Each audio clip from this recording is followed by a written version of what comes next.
Assalamualaikum warahmatullahi wabarakatuh. Waalaikumsalam warahmatullahi wabarakatuh. Daun nangka di atas pohon, anak merubah di pohon cemara. Dari disusun 10 bergaya agar Melayu memulai bicara. Oke Pak, biar tanpa lama-lama nih, langsung saja Pak. Saya banyak pertanyaan sebetulnya Pak, tapi karena waktunya singkat, Bapak boleh jawab singkat aja Pak. Coba Pak ceritakan nih, gimana sejarah asal usul Melayu ini dan wilayah mana saja budaya Melayu ini berkembang. Kalau dilihat mulai Melayu ini dulu sejarahnya panjang, bapak-bapak dulu. Mungkin dari era prasejarah, sejarah dulu itu nenek moyang kami ya, kami orang lain. Nenek moyang kami orang lain ini dulu berasal dari Austronesia. Itu dari rumpun Austronesia. Austronesia itu dia dari Taiwan. Dari Taiwan. Jadi sebelum 500 tahun sebelum Masehi, mereka itu dia menetap ke pesisir Malaka, kemudian di Sumatera Timur, kemudian di Kalimantan, kemudian lanjut di daerah Sriwijaya. Di daerah Sriwijaya ini barulah nama-nama itu dikenal dicatat oleh dokumen Tiongkok kuno. Jadi dia mencatat kerajaan Melayu. Melayu. Kalau Melayu bahasa Jawanya lari, kami tidak lari. Kami tidak lari, kami di sini. Melayu. Kalau ini tempatnya itu di Jambi. Kemudian masuk juga para era Kesultanan Malaka, kemudian juga lanjut ke era Kesultanan Riau, kemudian Langka. Oke nih, dari saya nih Pak, kan Melayu ya, ada Melayu ya. Nah ini di provinsi mana aja sih Pak? Kalau suku Sunda kan ada Bandung, ya, ada Garut, ya. Karena saya orang Sunda, jadi tahu ya Bogor, Sukabumi, terus bahasanya itu beda-beda gitu, dari logatnya. Gitu. Nah kalau provinsi di suku Melayu itu gimana aja Pak? Kalau suku Melayu itu dia seperti sabuk. Jadi sabuk yang indah, jadi dimulai dari Riau, Kepulauan Riau. Jadi dulu itu sebelum ada Kepulauan Riau masih Riau, tapi dibagi menjadi dua. Itulah Melayu asli. Melayu asli orang Riau berarti. Orang Riau. Jadi pusatnya Melayu ini di Riau ya Pak? Kalau Melayu tidak hanya di Riau, bahkan ada di Malaysia, ada di Singapura, juga ada Melayu. Ada di Kalimantan, juga ada di Bangkinang, juga ada Melayu, kemudian ada di Jambi, kemudian ada di Lampung. Maka disebut ada Melayu Jambi.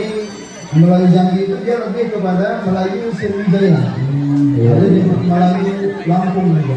Lampung juga termasuk ya. Kalau Padang Kalau itu termasuk Melayu. Kalau Padang nggak masuk loh. nggak Itu loh. Nah ini Pak ya.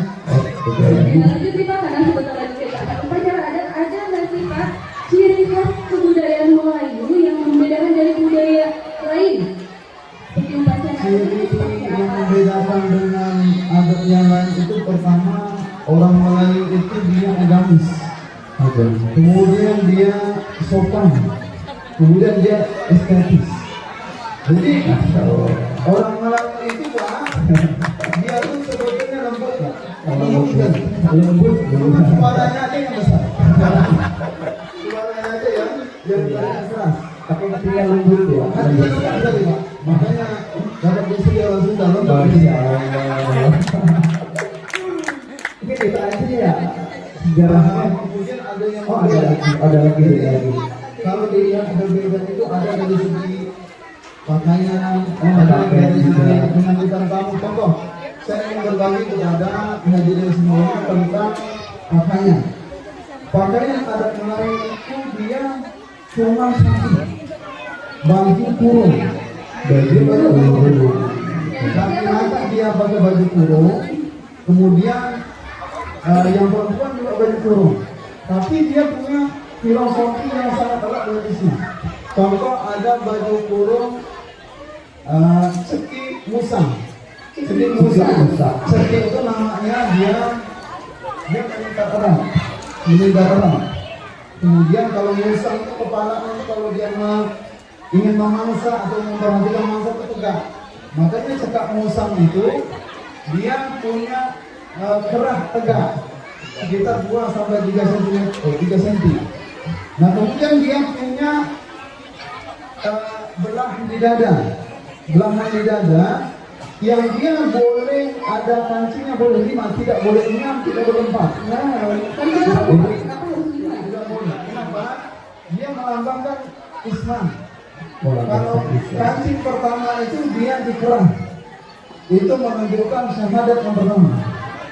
Kemudian yang keempatnya itu bagian daripada syahadat yang selanjutnya. Kemudian juga ada ini. Ini apa? Ini betul kan?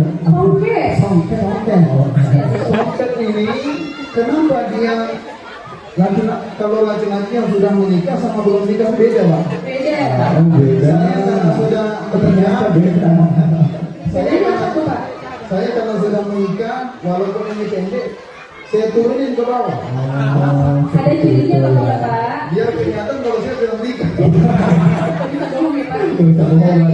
Ada lagi itu berbeda. Kalau yang sudah nikah itu mesti dia di bawah, di sini di bawah lutut. Supaya apa? Supaya dia menjaga pandangan, menjaga keluarganya nggak sulit.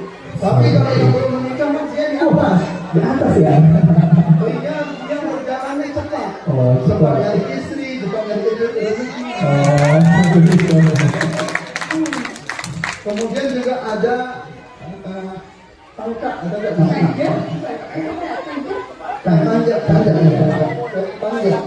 Panjat itu dia dipakai kenapa? Sebagai kehormatan diri. Jadi kepaangan itu adalah sesuatu yang dia muliakan. Dia pakai untuk menunjukkan bahwasanya Melayu itu orang mulia. Dia mulia, dia dengan makanya disebut kalau tangkap jatuh habislah marwah. Tangkap jatuh habislah marwah. Di bahasa kenapa? Kalau tangkap jatuh berarti kita tidak sama orang. Jadi orang Melayu itu dia nggak mau tidak sama orang lain. Keren sekali itu ternyata dalam materi semua mengandung makna dan arti ya. Dan tentunya Bapak tanpa berlama-lama nih Pak, sebelum kita mulai ke upacara adat, Bapak boleh nggak bantu kita jargon dulu nih? Ada jargonnya dari Melayu. Ya, ketika Bu Fitri dan Pak Yusuf bilang Melayu say, teman-teman jawab tak udah hujan, tak lekang dan panas. Bisa Bapak Ibu? Oke, coba ya. Tak laku gak hujan, tak lekang dan tak panas. Tak laku gak hujan, benar tak gak lekang sih? dan panas. Betul. Artinya, mulai apa tuh artinya Pak? Artinya apa? Dia itu kalau tak laku berarti dia tidak akan hancur oleh hujan oleh apapun. Dia tidak lekang, tidak hilang. Tidak lekang itu tidak hilang oleh panas. Masya Allah, Ada cuaca apapun, kondisi apapun, adat Melayu itu tetap akan selalu ada. Oh, oke. Langsung saja Pak, bantu Pak. Bantu ya. Satu nanti ya. Melayu say, tak laku gak hujan, tak lekang dan panas. Ya, terima kasih Bapak karena pertanyaannya sangat banyak. Nanti boleh langsung tanya Pak Jafri ya. Kalau Iya. pengen tahu tentang kita, langsung ditanya saja. Iya, betul. Pak Jafri. Siap.